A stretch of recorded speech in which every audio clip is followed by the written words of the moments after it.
Hello guys. Good afternoon. Yan yun guys. Gumagawa ko ngayon ng lagayan ng lababo. Yung gilid niya steel matting.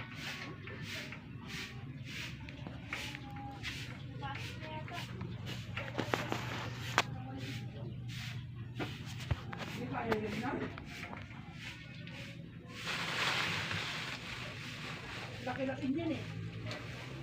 Tingaling ka dyan. Pagod.